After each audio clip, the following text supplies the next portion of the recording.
Hello and welcome to our March virtual opening. My name is Emma Wilson and delighted that you are tuning in.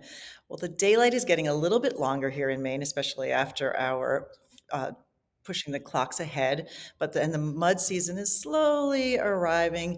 But inside these gallery walls, there is joy and warmth and sunshine. So tune in and stop in as you can to enjoy and relish that. So this month's featured artists are Nancy Simonds, Jodi Edwards, Paige Eastburn O'Rourke, and Sarah Ingraham. And you'll hear a few remarks from them. Nancy is traveling and not able to record, but please learn more about her by contacting one of our team here at the gallery. And you'll also find lots of information about her on our website, www.portlandartgallery.com. I also want to invite you to listen to our Radio Maine podcast with Dr. Lisa Belisle, subscribe to our YouTube station, make comments, and learn about our artists and people in our community. It's a great way to stay connected. So now let's meet our this month's feature artists. Now I'd like to introduce artist Jodi Edwards. Born and raised in Syracuse, New York area, Jodi was always encouraged in the arts. Her journey included an education at the Parsons School of Design in New York City, a trajectory of varied experiences, including waitressing, singing, teaching, and posing as an art model. And she eventually found her way to Maine, now settled in a bucolic family farm, and focuses full-time on her art making. There's a rhythmic energy to Jodi's work, and her bold gestural strokes just shine through in her colorful pieces. Please welcome artist Jodi Edwards.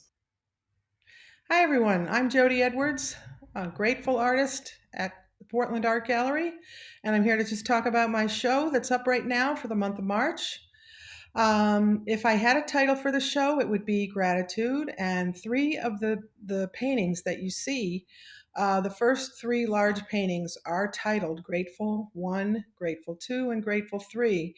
And the reason I wanted to title this show Grateful or Gratitude is because I had quite a number of difficulties getting to the opening, getting to the finish line. Um, I knew about the show in October, and I had time to prepare, and then I broke my ankle in December and got COVID at the same time, which was a horrible deterrent. And I couldn't walk or paint for 4 weeks, which was really a difficult thing to go through. And at the end of the 4 weeks, when I was able to paint, I just felt so much gratitude for the gift of being an artist in this wonderful gallery. And I was able to complete the show, and then I tried to get family members and friends to come to the show and booked hotel rooms. And there was a snowstorm, and my husband was going to come, and his outfit was all laid out, and it was my favorite outfit on him. And he couldn't make it due to a snowstorm. My friends couldn't make it due to surgery. My family couldn't make it, but there was a huge crowd. Oh, it was a wonderful crowd last Thursday night, or I think it was Thursday the 2nd. I'm not sure if that was last Thursday. It probably was. Um, and it was a great success. And I'm just so eternally grateful to be an artist in this wonderful gallery. And I hope you enjoy the show. It'll be up through the month of March. And please enjoy the other artists that are showing with me. Thanks so much. And now I'd like to introduce artist Paige Eastburn O'Rourke, the queen of pop folk art. Paige studied fine art at Trinity College and illustration at Parsons School of Design. She had a successful children's book illustration career and now dedicates her creative energies to her vibrant, colorful paintings. She's a woman not intimidated by power tools. Please welcome artist Paige Eastburn O'Rourke. Thank you, Emma, and thank you to the outstanding team at Portland Art Gallery. So I'm here in my studio in Yarmouth, Maine, where there is about 2 feet of snow outside and more to come tomorrow. But I'm living the dream being on the island of Vinyl Haven in the summer. I'm excited and proud to be part of the March show with Sarah Ingraham, Jodi Edwards, and Nancy Simonds. I love seeing the gallery in full bloom in March. I've got to admit, though, March has not always been an easy month for me. When we moved to Maine 22 years ago, having only spent time here in the summer and at Christmas, it was the month of March that floored me. No crocuses, forsythia, tulips, or daffodils, just snow, ice, snow, cold, and more snow. If I'm honest, it wasn't just the weather being cold on the outside. I had those feelings on the inside.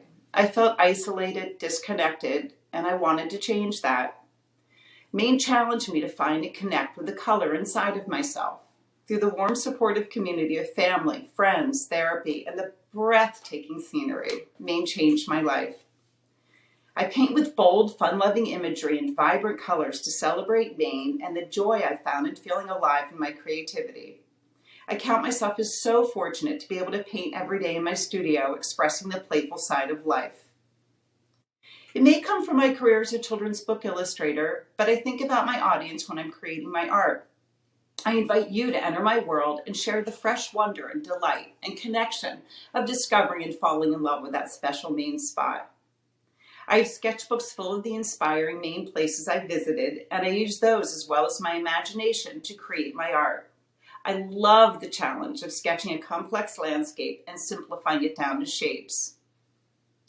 I paint with acrylics on birch art panels. I complete the painting, and then I explore my interest in shapes and texture by incorporating 3D elements. I use wood, cork, burlap, and rope, and I have a collection of power tools that includes a drill, sander, and 3 saws. I love seeing the way the light hits the 3D elements in the painting, creating different shadows and effects. When I'm painting, I'm intrigued with color relationships. The turquoise blue is an ocean, and then a front door and a buoy. It leads your eye around the artwork, and how does it work next to the olive or the deep red? My goal is the color relationships are harmonious and create depth. I want you to be able to walk into the painting and enjoy the view. Thank you for coming to the virtual opening, and thank you to my collectors and future collectors who have connected with my art and have taken it home to live with. It's a magical feeling for me to know my paintings are adding joy and color to your life. And now I'd like to introduce artist Sarah Ingraham. Raised right up the road from here in Cumberland, Maine, Sarah graduated from University of Vermont with a degree in studio art and art history. Brooklyn is now her home, where she works to create colorful still lifes for us all to be warmed up by. This is Sarah's first opening, and we predict a very bright future, much like her artwork. Please welcome artist Sarah Ingraham. This body of work was really inspired by my time in Portugal. I couldn't believe the colors that people get to live with every day. The hot pinks, the purples, the deep blues of the tiles, the lemon and mustard yellows of the iron railings. They work together in a way that you wouldn't expect, but in a way that I really appreciated. Before the trip, I had taken a little bit of a break from painting. I'd been feeling a little burnt out. So when I got back, I had 2.5 months to make 7 paintings. Normally this would have been really tough, but these paintings kind of just appeared like one after another. It was one of those rare moments where painting was really easy. Once I got the sketch down for the composition for each one, I knew exactly what colors I wanted. Normally I can go back and forth until I have to walk away with the colors. Also, knowing that they'd be exhibited together, I had more fun with the objects I chose. I repeated the same vase or bouquet in a totally different context or color. It was fun for me to see the different iterations of the same thing because each painting, for me, is its own mood and its own little universe. And these objects get to live such different lives. But I'm really excited about the work. I actually like it. That's something I don't normally say. So please go see it. It's my first time showing work in person also. But yeah, I'm just really excited. And thank you to the Portland Art Gallery for having me. Thank you for tuning in to our March virtual opening. Please find more information about Nancy, Jodi, Paige, Sarah, and all of our other artists at our website at www.portlandartgallery.com, or stop in to see the show at 154 Middle Street, 7 days a week, 10 to 5:30. Until next time, be bold, stay curious, and of course, please stay in touch. Thank you.